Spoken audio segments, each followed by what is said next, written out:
খোয়াই জেলা তেলিয়ামুড়া গামাইবাড়ি এলাকায় বুধবার রাতে একটি বিশাল গাছ ভেঙে পড়ে ত্রিপুরা পুলিশের এসপিও জওয়ান অর্জুন দাসের বাড়ির ওপর।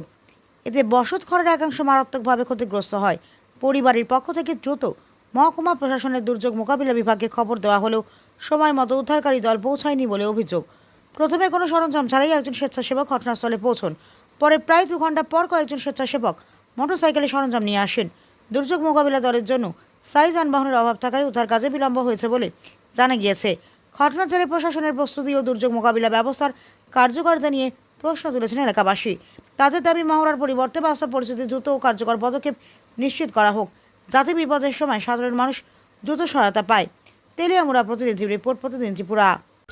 গতকালকে রাত্রে আনুমানিক 10:30-11টার দিকে আমরা খাওয়া দাওয়া সেরা আমরা ঘরে এসেছি। তো আওয়ার পরে আমরা দরজা নর্মালি বন্ধ করে রাখছি আর লাইট অফ করে করেছি। আমরা মোবাইল দেখতেছি, আমরা বাবা ছেলে মোবাইল দেখতেছি।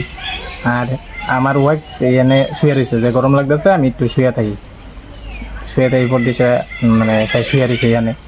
তো হঠাৎ করে সেটা মানে আওয়াজ হয়েছে আসলে অ্যাকচুয়ালি আমরা কুচতেই পারি না। পর দিয়ে সেটা মানে দেখি মানে গাছ পড়ছে ঘরের মধ্যে, দৌড়াদৌড়ি করে সেটা আমরা তাড়াহুড়া করে বাইরেছি। বাইরে থেকে সেটা রাত্রে একটু ব্যথা পাইছি, যদিও রাত্রে ব্যথা করছেন, কিন্তু ওখানে মানে এই জায়গাটা আর কাঁচাটার মধ্যে একটু ব্যথা পাইতেছে, মানে অল্পেতে একটু রক্ষা পাইছি আর কি। মানে ঘরের এই সাইডটা পুরাটা ভেঙে গেছে।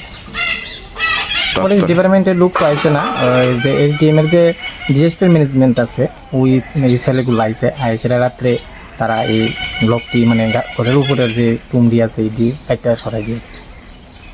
হয় ডেমৃত গাছ, চামল গাছ।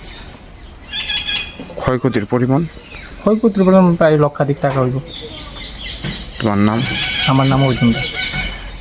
নামটা কি কইছো? অর্জুন দাস। এলাকাটার নাম? এলাকাটার নাম এটা গামাইবাড়ি আরএফ পাওয়ার সংলগ্ন।